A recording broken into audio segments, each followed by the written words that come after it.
Welcome back to the show, Cherries fans, and thank you for joining us. Firstly, apologies for the lack of the preview against Manchester City. Unfortunately, I wasn't very well, but back to full fighting fitness, well, almost now. So we are welcoming the visit of Leicester City, the leaders of the Championship, the Manchester City of the Championship. So we played Man City, of course, managed by somebody who knows Pep very, very well. They are top of the league. They're top of the league by a significant amount. It's been cut down to 6 points, but they've been top all season. And of course, it wouldn't be a game between Bournemouth and Leicester City if we didn't welcome this man back on. It is a pleasure to welcome from Leicester Till I Die TV, Chris. Welcome back to the show, Chris. How you doing, mate? It's been a while, hasn't it? It has been a while. I've missed our little chats. They do tend to go. No, it's hopefully we'll have them again next season. But thank you very much for having me back on. And can I say, what a pleasure it is to be playing Bournemouth in the FA Cup when it's, like I say, it's down the road and I can actually get to see a game. Exactly, mate. Exactly. And, you know, I can't wait for next season because you'll be back. Let's be fair. You are walking the Championship, really, aren't you? We had a couple of stumbles, but yeah. Look, at the end of the day, the better any club does, the more you expect of your team. And having had a season like we had last season, where we had absolutely nothing to crow about whatsoever, you know, it's just nice to be in a position where we're winning this season, you know, and we can talk about wins. Yes, you know, we've had a couple of losses. We've had a couple of teams just in the double over us. But if we're realistic, and let's take off the blue-tinted spectacles, it's all about finishing second. You know, if we finish first, and that means we beat Man City because we're holding the record for the number of trophies that we hold for the second tier jointly with Manchester City. So if we win, it means we beat them, and they're never going to get another chance to, because they'll never slip down this far. And maximum points would be brilliant. And obviously both of those are still on. But it is all about finishing second, avoiding the playoffs, and therefore getting promoted. Mate, you shouldn't even be thinking of the playoffs because let's be fair. I know last time out you was beaten by Leeds United. They celebrated it like they'd won the World Cup. I'm not allowed to say that, otherwise I get lots of Leeds fans having a go at me. Oh, bring him in, bring him in. Hello, Leeds fans. Yeah, they are. Although saying that by them, you know, finishing above Southampton, it also means that, you know, Mr. Fraser won't be going up automatically. So there is that side of things. Yeah, I mean, it's just like Ipswich. Obviously, you don't want Southampton to come back up at all. Right? But you know, it's yeah. Look, you know, I said at the start of the season, and it's not me being big-headed or crowing or anything like that, but we are the team with a target on our back because. And all right, Leeds fans, yes, I know you've won a lot more than us over the years, blah, blah, blah. But we've won the FA Cup only a few seasons ago. We've won the Premier League only 8 seasons ago. So in that respect, we're the sort of most recently successful team in this division. And people are going to want to beat us. And we get that. And, you know, Coventry celebrated, you know, Coventry is still probably on their open top bus tour, you know, after beating us. So, fair play, I get it. But come on, it's all banter that we have. And as long as we go up second, anything else other than that is a bonus. Mate, you're not going to go up second. You'll win that league. You will win that league. You are being very kind to an old man. But...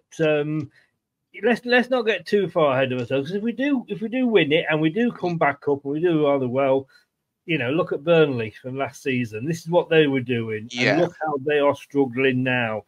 And, you know, we have to accept that, you know, if we do come back up, we're not going to come back up to the team that we were before we came down, as in we're finishing 5th, 6th like that. We are going to be fighting the relegation battle at the bottom. Yes. Yeah, I can understand where you're coming from on that front. We have to accept that. That said, I mean, although I am disagreeing totally with Enzo here, but I think this game is a good, a good yardstick to see how far we've come. We lost to Liverpool earlier in the season in the Carabao Cup. We lost them pre-season. That was pre-season in Thailand. But we lost at Anfield. We lost 3-1. And in fairness, their second goal was a worldie. Their third goal went in off the post. So it's a 50-50 whether it was going to go in or not. But they deserved the win. But, even if we're in the Premier League, we would not have expected necessarily to have gone to Anfield and won. Now, I'm not saying that we come into the Vitality and thinking we'll win because it's, you're just Bournemouth. But what I'm saying is this is the game, if we were in the Premier League, having just got promoted, looking at, we would hope to possibly come away with something. And I think rightly so. I think rightly so because, we aren't a big club. We're not going to profess to be a big club. Some of our fans probably think that we're massive now, but we're not. But at the same time, I think that Leicester, of course, historically a much more successful team.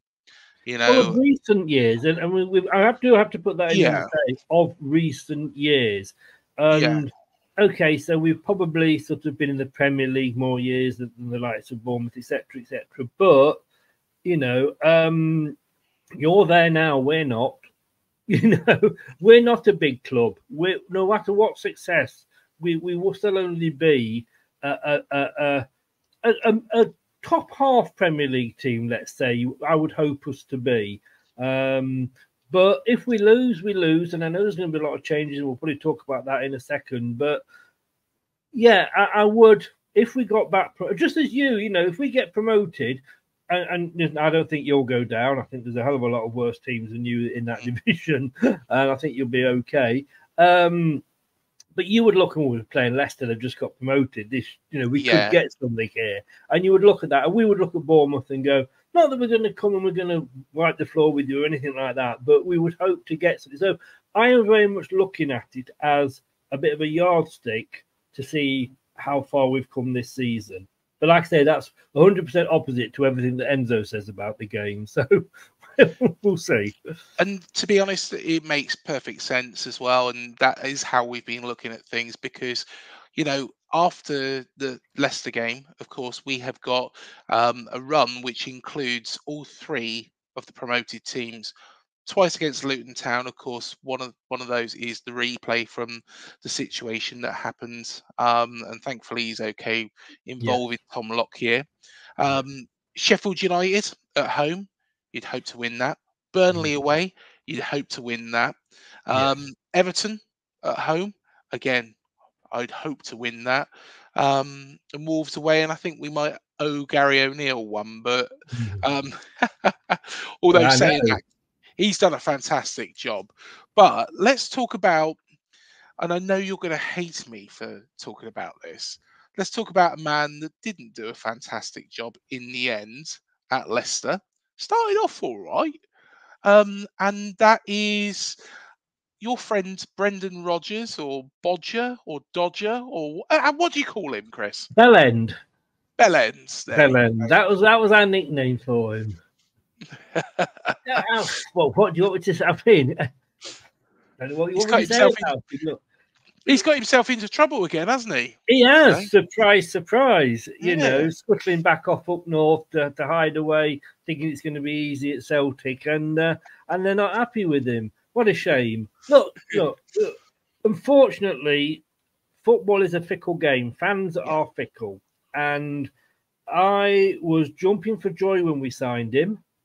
Couldn't believe that we'd got Brendan Rodgers.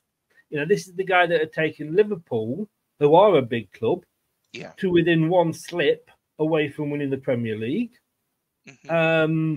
you know, he'd done a lot at Celtic, although, you know, when you look at it, you know, Rangers weren't there for most of those seasons that he was winning things. But you know, forgetting that, you've still got to win. You can only play, you know, we've seen managers that have gone to Celtic and not done well. You know, John Barnes, for example. So you look, it happens. So, and he came, and you've got to think that he got us to 5th twice. Now, yes, you know, the downside is, well, you were 4th up until the last 2 games, both seasons. Yes, we were, but we were punching above our weight, you know. The fact that we didn't sell Tielemans and make the money that we normally make that way by selling one big player every year wasn't his fault. You know, the fact that he wouldn't sign it wasn't his fault. He won us the FA Cup. I mean, you know, we'd lost the FA Cup more times than any team without winning it. You know, and he'd finally got that. Although, thank you VAR and, you know, Ben Chilwell's big toenail, but it doesn't matter. The records book shows that we won the FA Cup. I've got hats and T-shirts and everything with it on. Yes. They can't take that away from us.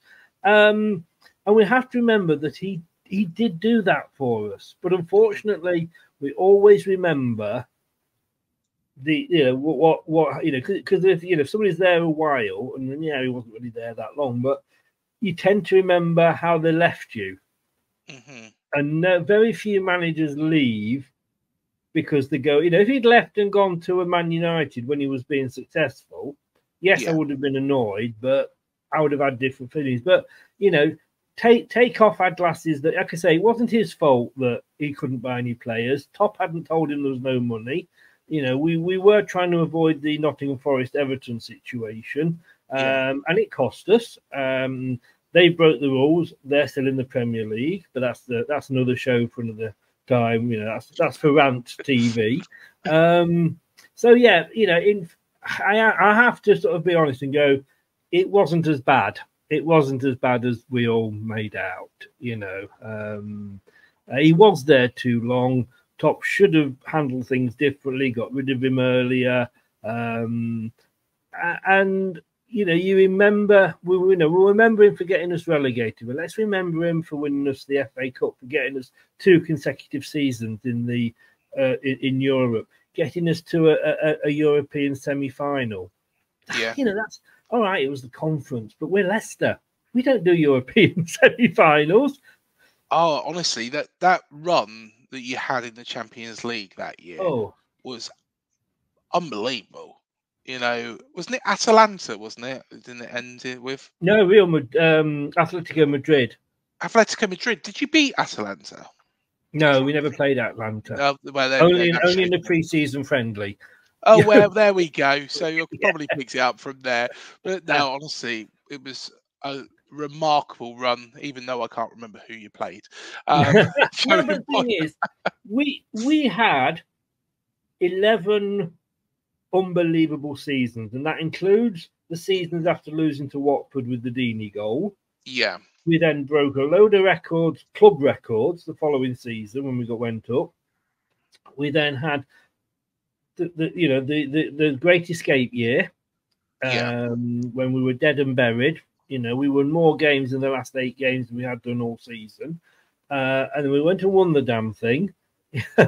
Then we had Europe. We had the Champions League quarterfinals. Tears in my eyes. I'm stood at the stadium with my son next to me as the players walk out, and that Champions League music is coming.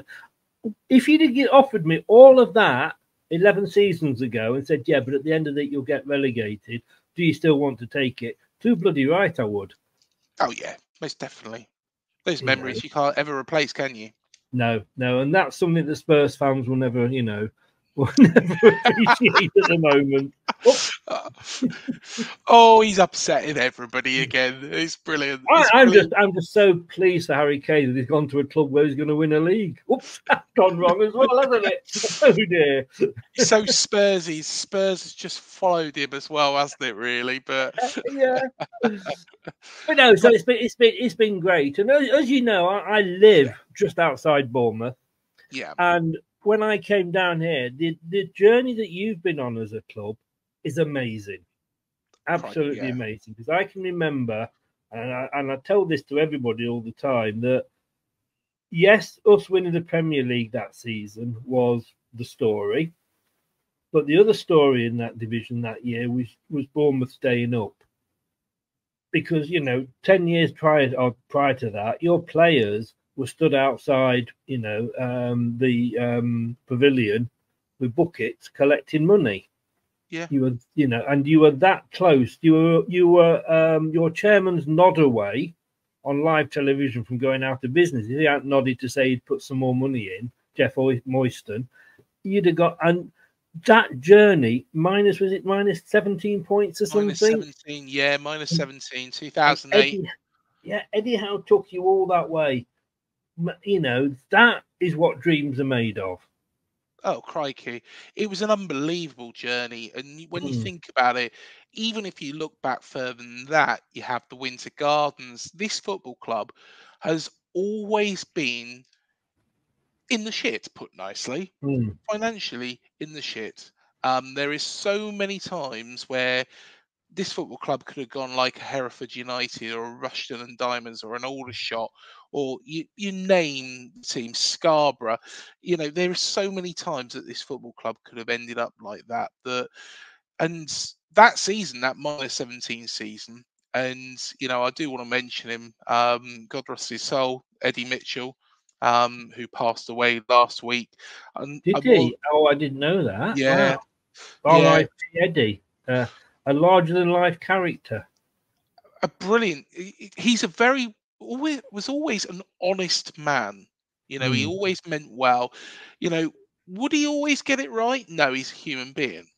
Personally, I think, he did speak his mind and spoke it in the way that he knows best. And sometimes that did run him into trouble.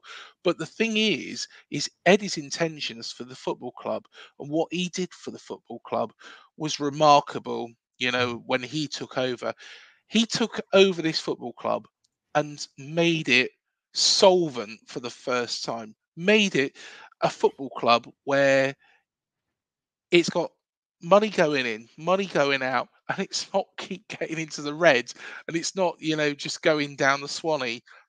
Everybody's being paid, everybody's happy, sorting out the car park, things like that. It's a remarkable story, and let's be honest, it didn't start from a very good point because, of course, Jimmy Quinn and his dog, was here before Eddie Howe was appointed. Yeah, Jimmy's never going to come on the show, is he? Let's be honest. No. His dog might. His dog might come on. His new dog. But has he got a new dog? Oh. Well, he must do. I can't imagine. Welcome to Up the Chosen All Department, sponsored by Pet Plan. But one thing I do want to ask you, Chris, because Enzo has done a fantastic job this season, and I want to put the shoe on the other foot. Now, a lot of people have been saying that Leicester this season is the best championship team they've ever seen. Outstanding side. Talking about champions, in December.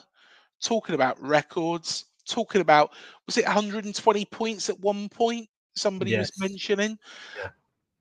Now, one thing that I've heard a lot of, and is, but at the same time, they already come into this league with such a strong team. They come into this league with a side that they shouldn't really be here, Leicester, and it's not an achievement. Go on, Chris.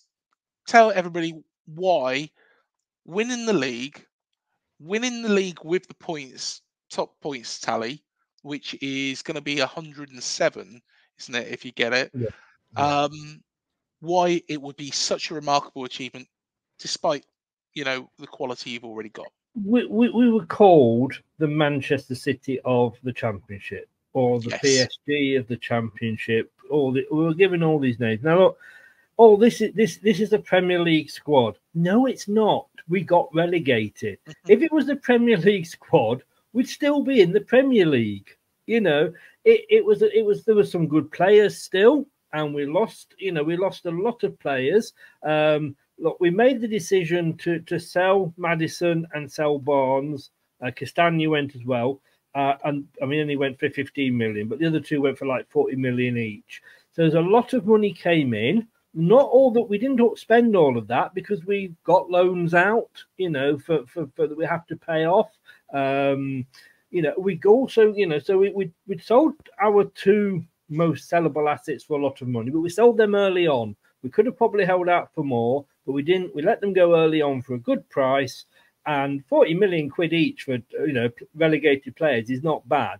But it enabled Enzo when he did come in, and that was completely left field, to actually, you know, sort his squad out early, and that's what he did. We let, I think it was about 22 Premier League players go. Their contracts had expired. And we didn't want to renew them. Amati, for example, you know, all these players that were not Premier League standard, but we were paying a lot of players Premier League wages when they weren't Premier League players, you know, because that's what we were trying to do.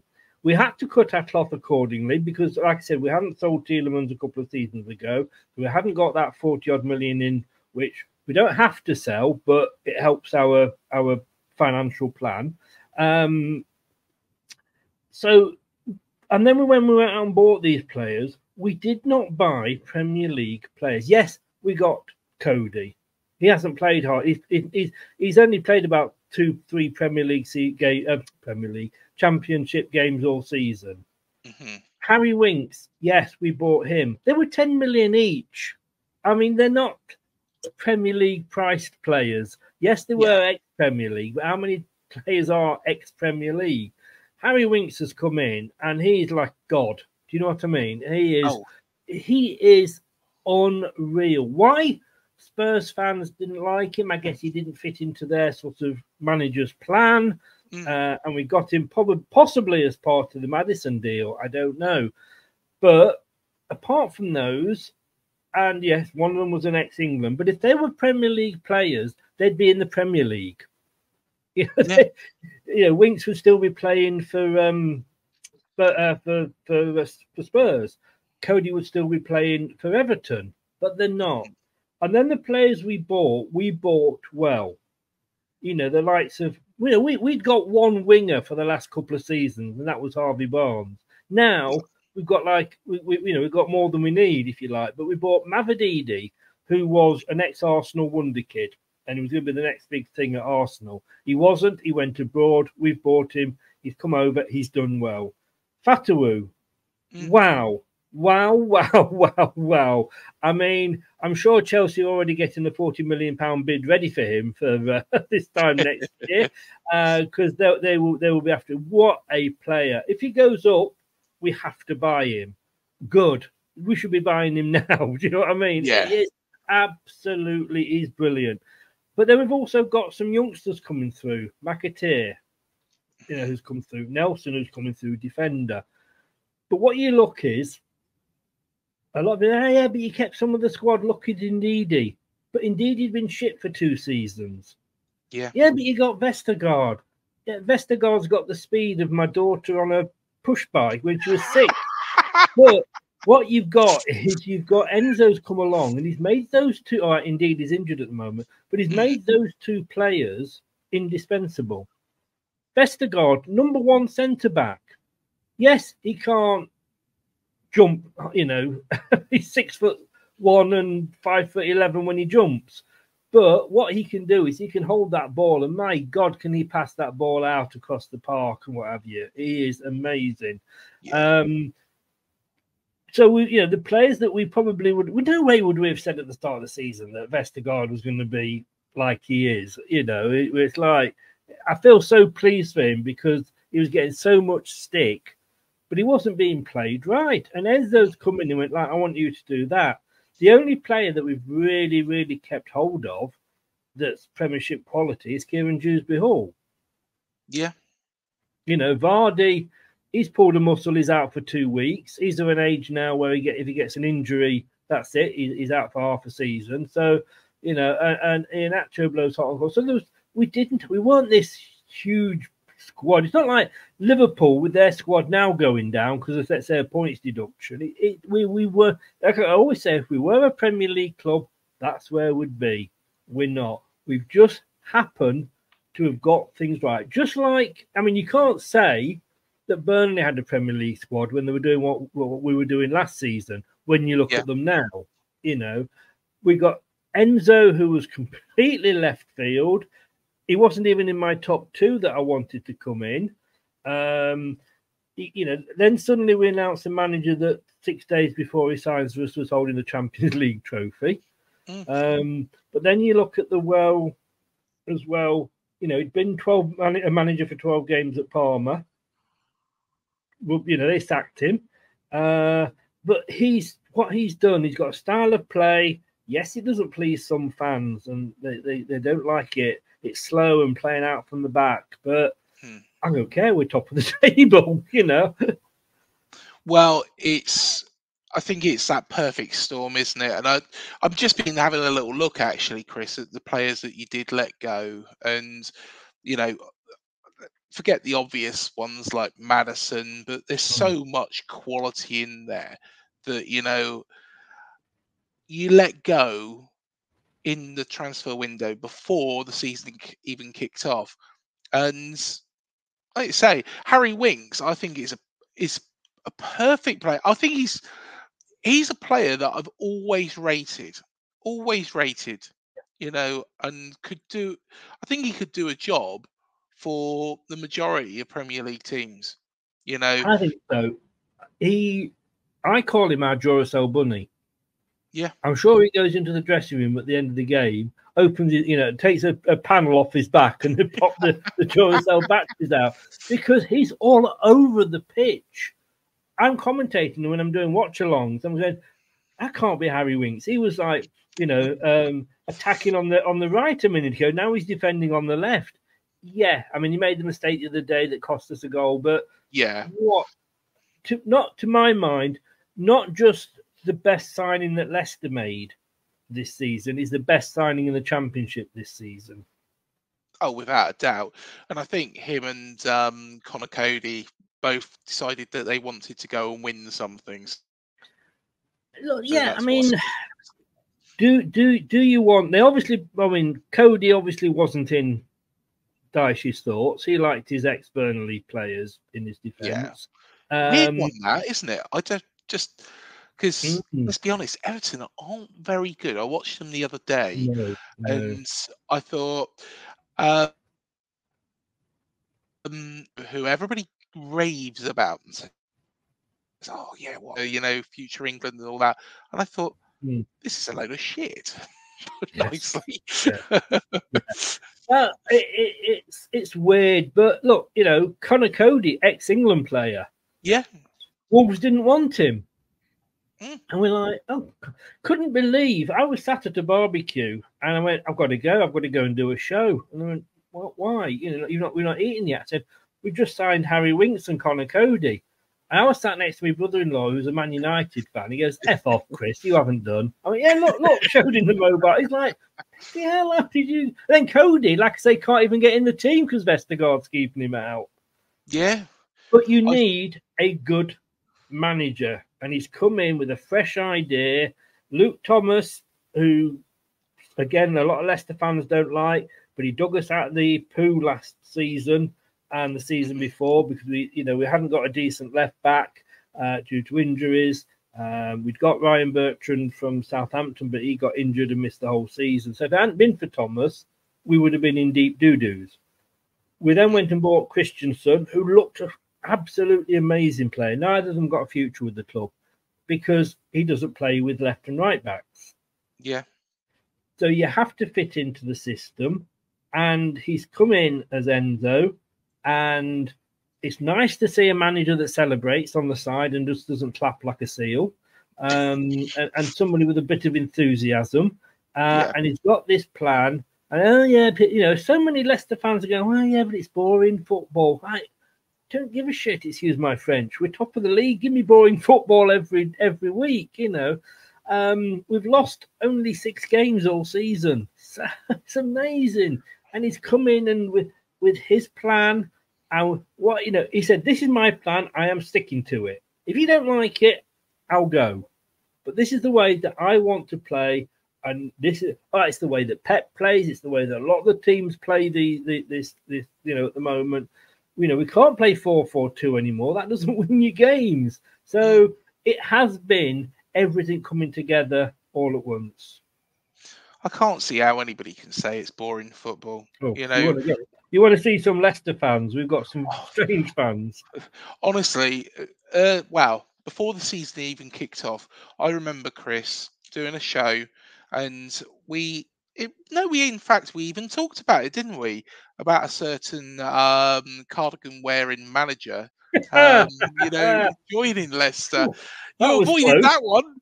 That was very close. Yeah.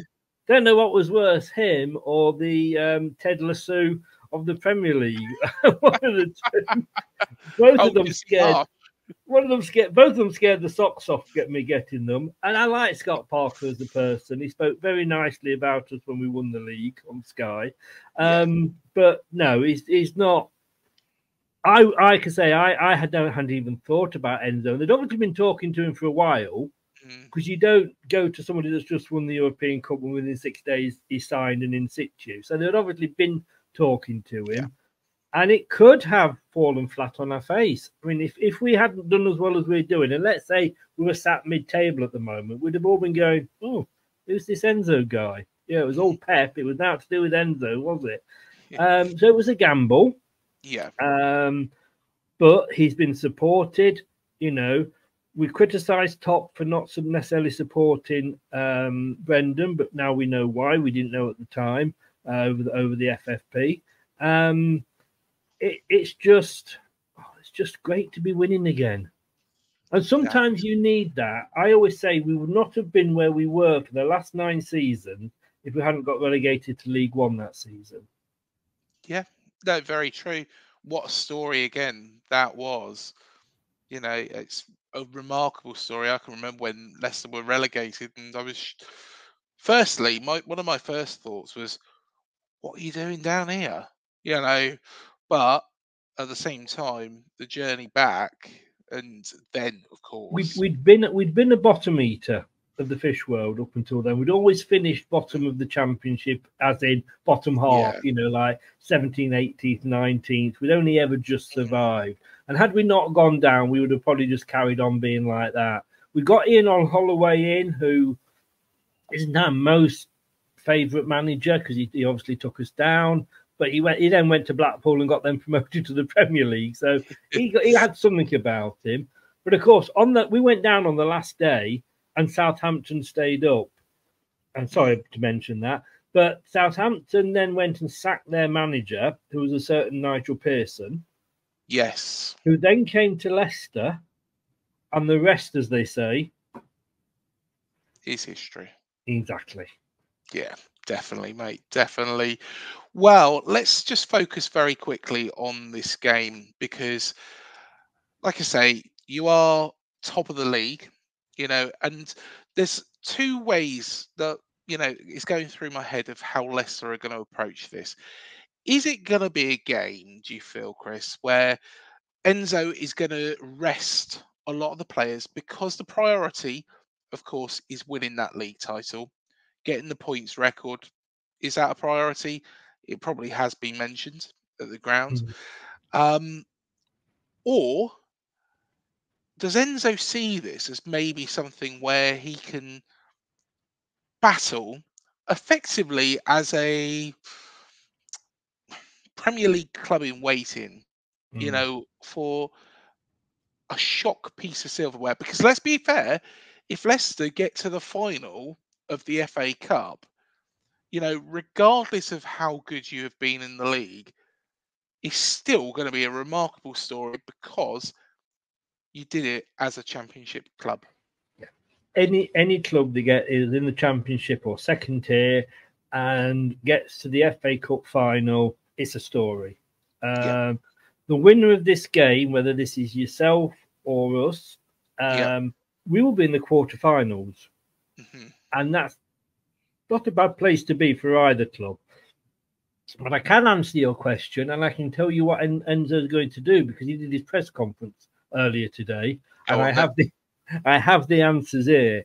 What he first of all said was not a game. See, I disagree with him on both of these points actually, but then hey, what do I know? He said it's not a game to compare City against Premier League opposition. It is a special competition, but I don't think it's the right thing to do to use Bournemouth as a yardstick of progress, because you can't compare. If we win and are ready for the Premier League, if we lose and are not ready. Thursday's that's completely wrong. Next season, both teams will have different squads, which is true. Yeah. I still think it is. I think he's just playing that down, if I'm honest with you, and I still think it is. Yeah. My worry about what he may or may not do with the team stems from when we played Birmingham in the last round. Mm-hmm. Now, I didn't see the game because I was actually in London that weekend. But what I've seen of the highlights and what people have told me, he made so many changes, and in that first half we were awful. Mm-hmm. If Birmingham had decided to turn, put some football boots on, they could have been 3-4-5 up at half time. That's how bad we are. But he made the changes at half time, brought the big guns on, and we ended up winning, I think, 3-1, something like that. But what Enzo has said is, God help us, we are going to make 9, 10, 11 changes. We have more players who deserve their chance. We don't need to prove anything in terms of we lost the other day. We just need to make our best. We go strong, we make 11 changes and go strong. Now, I know the goalkeeper will change. Yeah. Because he does. Because Stolchik always plays in goal. And he's not let us down. He hasn't let us down. Yeah. I don't think I think Vestergaard's banned now anyway, because he got a yellow card at the weekend. So I think this is his first of his 2-game ban. So I think Cody will probably come in. Mm-hmm. Doyle for James, because again, he likes Doyle, and he's so that it's good. Vardy's injured and he's been starting. I think Cannon will probably start up front. There will be a lot of changes, no doubt. But we've got to remember that we played Friday. Yeah. We're playing Tuesday. We're playing Saturday. Before that, we played midweek. Because we played Middlesbrough midweek. And then we played on the weekend before. You know what it's like in the Championship. We've played 34 games in the Championship so far. That's almost a Premier League season. Yeah, definitely. And yet we still got a quarter of the season to go. And yes, of course, getting promoted is the priority. But wouldn't it be nice to be in another FA Cup final? We could go to this one. We couldn't go to the last one because of COVID and limited numbers. Yeah, exactly. So there's your answer. I can't say who the hell will be playing because you're going to make 11 changes. I think we'll go strong. I personally think we'll go strong because, we did very, very well the other day. I think Travers will probably start in goal, but again, he hasn't really done anything for us to doubt him. Radu, I think, is probably, I think his time at the football club is going to be up at the end of the season. But I think we will go with a strong team. I think Justin Kluivert will play. I think the defence will be probably as it was. Will Solanke play? He might start with Enes Unal, but Enes Unal is now wanting to prove himself and is looking very, very good. Of course, he nearly scored with that header, against Manchester City. So it was just a whisker away. So I think we will go strong. And it's quite a surprise. But then again, Enzo has got a good squad to start off with. He has. And normally with Leicester, we've done it against lower league teams where we've put out a B team in the past. No disrespect, but it is the B team. And we've shot ourselves in the foot. And yes, we've got. I mean, we look at the bench sometimes and we think, oh, that's like QPR's first team. You know what I mean? But they're not used to playing together. But I look at Bournemouth, and I'm looking at you are 8 points clear of Luton Town, right? Yeah. You've got to play them. So let's probably say that's going to give you another 3 points. Well, twice we've got to play them. Yeah, but the catch-up game, I mean, to everybody else. Yeah. Sorry. And then you've got Burnley and Sheffield United, and they couldn't beat a paper bag at the moment. But so you're not unless you have a really, really major collapse, you ain't going to get relegated. So go for the FA Cup.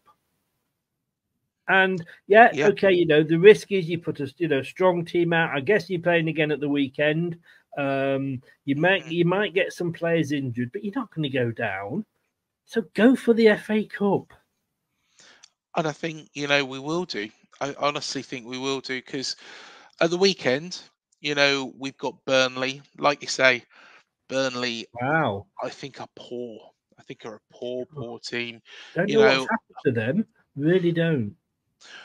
From what and this is only what and of course I'm going to have a preview before that game, and it'll be interesting to hear what they say. But my view is that they've played this passing style of football. It's worked in the Championship. Vincent Kompany's put together a really nice side, and he's tried to persist with that in the Premier League, and they're just not experienced enough to do it.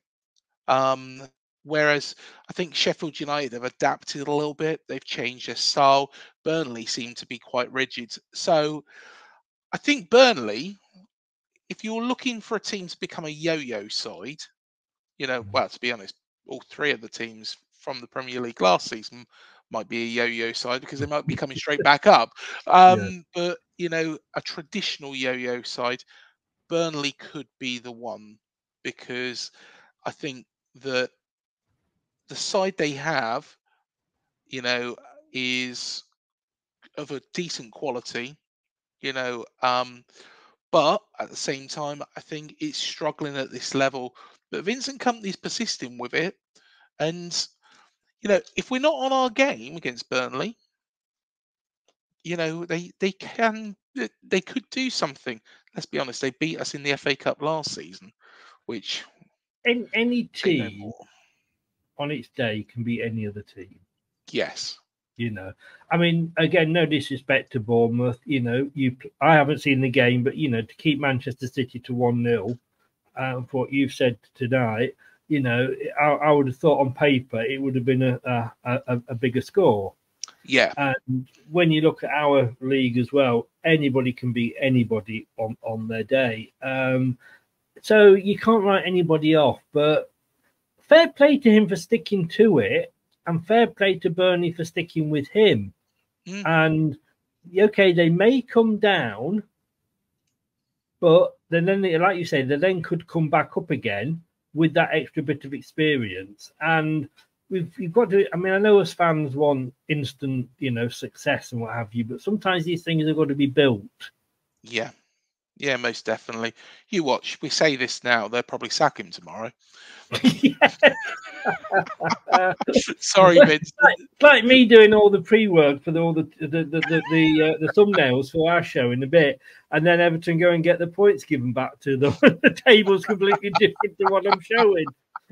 But oh well, it's football. It's football. But no, it's great. We have to remember it's just a game, and you're talking about yo-yo clubs.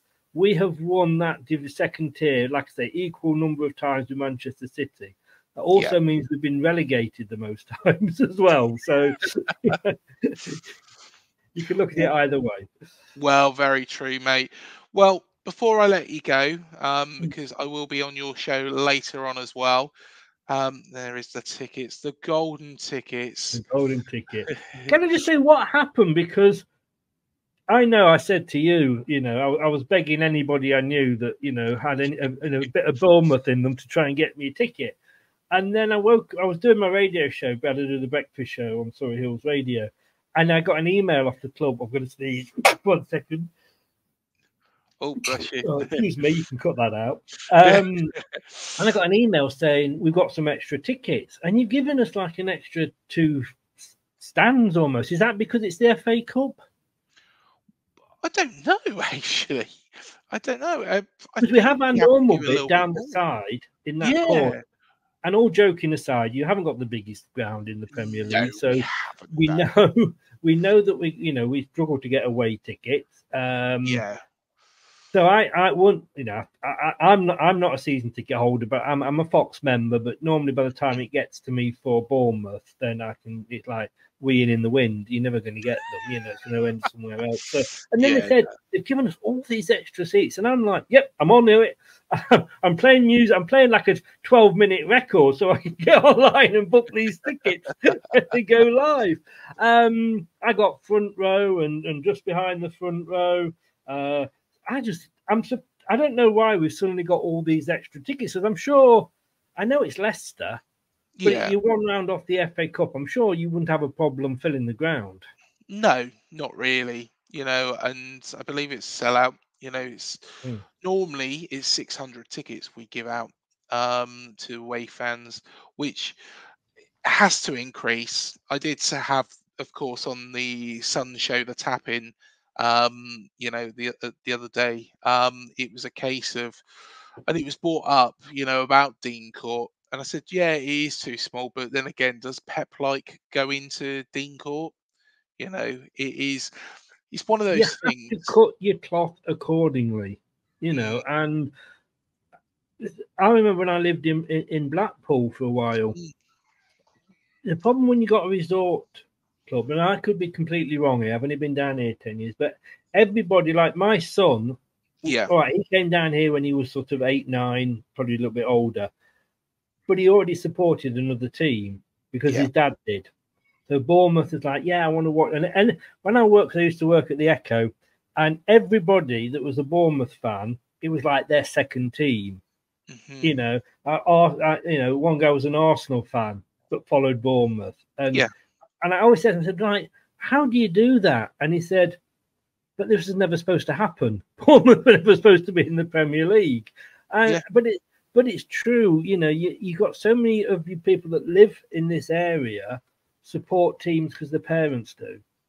So you're never probably going to have a Manchester City, Manchester United size stadium. Yeah. But you want to do what you want to do just to keep your club going. You don't want to go massive and then struggle. And you're spot on with that, because at the end of the day, you look at my situation, moving down from Reading all those years ago, and I know that I get a load of grief about that, and he's sorry, but it's nobody else's business really. No. But I come down here, started watching the club when they were on -17. The club were in the proverbial shit, and up to there, it looked like the club was going to go under at any moment. You thought, well, the plug's going to get pulled in a minute. It was never going to, you never imagined this happening. No. It was just, it's one of the fairy tale stories of football. It is. And, and I'm not just going to say, sorry, just rearranging my mic.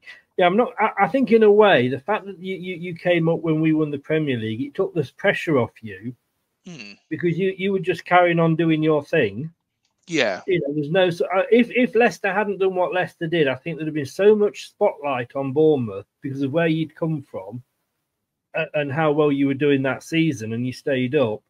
I think you'd have had a lot more press coverage and a lot more, and you probably deserved more. In fact, not probably, you did deserve more. But you were able to get on with that because everybody was going like, oh, Leicester this, Leicester that, Leicester shines out their bosses and all this, And I just think it maybe did give you a bit of a breather. But no, I mean, when I came down, my son said, "Oh, we're going to start watching Bournemouth." I went, "Oh, we F." I went, "No." I said, "It's like having an affair." As much as you enjoy it, you don't all feel guilty afterwards. You know what I mean? So I said, I cannot support Bournemouth. And that's why I started to support Poole Town, because I say I live in Poole. Yeah. If they ever get into the same league as this, they're either punching well above their weight or something really drastically has happened to Leicester. But yeah, that's that. But and I follow them because I followed all the teams. I've worked all over the country, and I follow all the teams. There was a little bit, I always do keep an eye on how Bournemouth are doing, And I was pig sick when we went down and you didn't, because I knew that was a game that I couldn't go and watch anymore for at least a season. But this is only the second game I've seen this season, and I'm going to tell you the first game, or the only other game I've seen this season, was away at Southampton, and we murdered them. So that's all I'm saying. There we are. So you predicted a win then, Chris, are you? No, I'm not. No, right. not now. I've seen Enzo's what Enzo has said and what you were saying.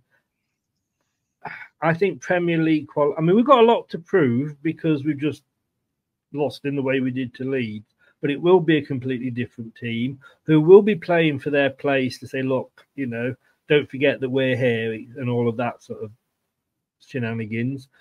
But unfortunately, I think Premier League quality at this stage will shine through.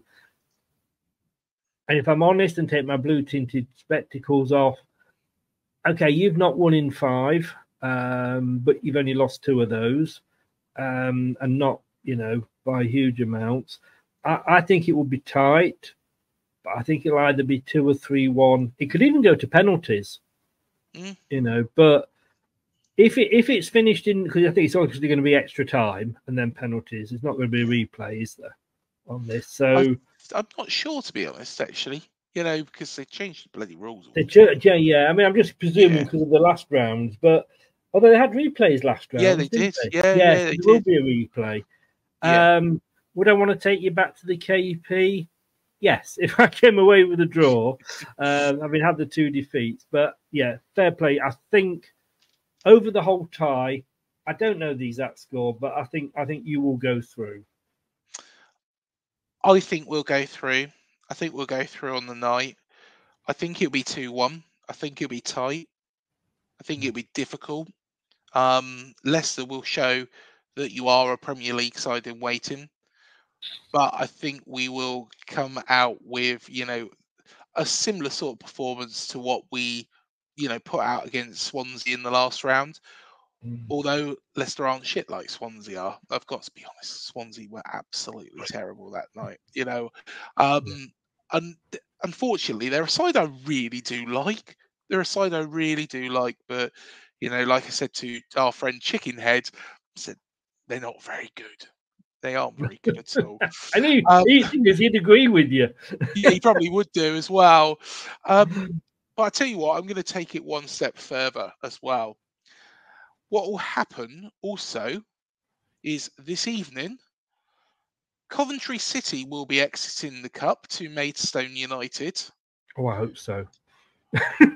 We'll be sat there with our fingers and our toes crossed, hoping that AFC Bournemouth are going to be playing Maidstone United. And do you know who will play? Fucking Liverpool. There we go.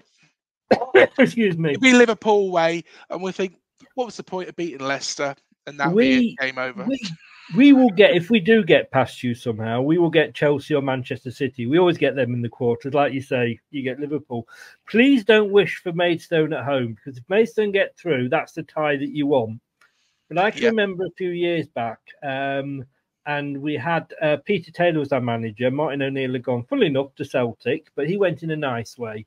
We didn't, we didn't mind him going. He was very, very fair. And Peter Taylor came in and, well, made us go bust and everything. But we were in the FA Cup, and we were in, I think it was the quarterfinals.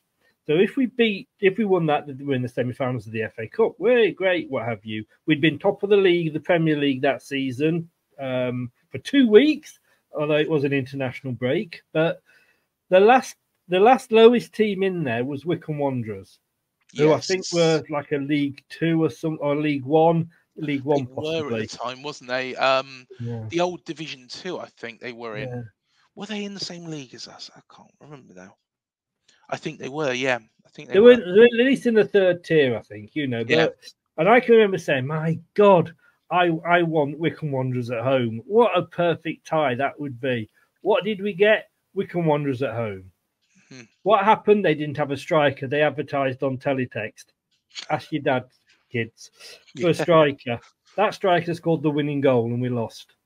You know, so be careful what you wish for. That's all I'm saying. Yes. I remember that. What was that striker's name? Oppenauer or somebody. Oh, hang on. I've got to have a look at it. He's 1990. Oh, you're just like, oh, this is digging the knife in here, isn't it? Thanks, Craig. It's been great coming on here. Thanks for having me back on, guy. Right? Was it 2000? I'm trying. Yeah, Essendon. Roy Essendon. I'm just having a look at, you know, his career, and yeah, to be honest, it was nothing. You know, I think Cambridge City was probably Barnet. He played 6 games for Barnet, 2 for Russian Diamonds. Yeah, he didn't really do very much apart from score against you to get. I hate you. Do you know, sometimes I really do hate you. Wasn't it Laurie Sanchez as well? He was, and he got sent off. Yeah. Yes, he did. He was celebrating, wasn't he, in the concourse? Yes. Oh, yeah, I remember it. It was on ITV at the time. Look, fair play. It's the FA Cup. It's all about giant killers, you know. You saying we should hope for Liverpool then? I'm just saying don't hope for Maidstone. Just be careful. Because if you go out to, let's say you were to go out to Liverpool, you can say, oh, well, we got through to the quarterfinals and we lost to the Carabao Cup winners. If you lose to Maidstone, where do you go? You've got no excuse for that. I do get where you're coming from. Yeah, we got to the quarterfinals, but we got there. We played against some team from the National League South, who probably played against Poole Town and got beat by them this season. It happens. It happens. I need to ask you one thing before I go. Go on. How is Bessie? Bessie the cow. Bessie the cow, exactly. Oh, honestly, I tell you what, as well. Are these the glasses? No, those are the ones. They're the Clark Kent ones. But yeah, I have cut this out. Don't some worry. new glasses. There we are. Paddy. No, thanks for joining us. How are you? I'm all right. I'm all right. How's it going up in Emmerdale? Can I be honest? I cannot see. You look nothing like Paddy. Oh, I know. I know. Whereas Matt does look like Ricky Gervais. But let's not let a good joke get the truth get away of a good joke. Oh, mate, honestly, I absolutely love it. But Chris, it's been a pleasure. I better let you go. As for you, it wasn't. I was doing all right till you mentioned bloody Roy Essendon. Roy Essendon. I tell you what, you can keep that for your next quiz. Just throw it out in the next quiz. Well, you got relegated after the last one, so you're not going to come back. Oh, I'm not going to be on it, am I? Can I just say, we did a Christmas quiz. Listen to all the Bournemouth fans out there. We did a Christmas quiz, and Craig came on. Now, there weren't the hardest questions in the world, but one of the questions was, where does Father Christmas have his home? Now, the answer to that is North Pole. Very simple. You know, I'd expect, you know, a lot of primary school kids to get that. Can I just say that this man here turned around and said, do you want his exact address? Like street and postcode? No. This is the guy you've got running this channel, ladies and gentlemen. Well, NP1. NP1, yep. Just round the roundabout. Yes. Past the big KFC. sign that says North Pole. You can't miss it when you get there. You do make me laugh. That's a classic. Mate, That's a pleasure to have you on, and I tell you what, I cannot wait for you lot to come back up so we can take the piss out of each other again on a regular basis. It's not going to be on a regular basis, and we will get to that pub, you know, some point. Yes, we need to. We need to. Maybe, just maybe this weekend. How about that? Well, we'll see. I don't know. You got me off record there, but yeah, we will do something. Definitely, we've got to. Yeah, definitely, mate. Definitely. Can I just say that the interesting thing is this should have been coming from live from, well, not a pub, but it was from a gym. And I've got to say, I'm just totally amazed, mate, that you go to a gym. Oh. I always go to the gym. Look, the muscles. Look at that. Okay. Although saying that, I probably, do the polar opposite of what you're meant to do. Is go to the gym and then go to the pub afterwards. Exactly. Yeah. Well, thanks for having me on, mate. It's been a pleasure. Not a problem at all, Chris. Cheers, mate. And thank you, everybody, for joining us. Please remember to hit the like, the subscribe, the bell button below to be alerted to any new videos we do here on Up the Cherries in all departments. Please do check out all of our other videos as well. I did reference Chicken Head, so go to check out that video as well. Do go and check out as well the Sun Sports tap-in video as well that I was part of. Great day, really enjoyed it. So yeah, do go and check that out as well. But until the next one, Up the Cherries, we'll see you soon. Thank you for joining us.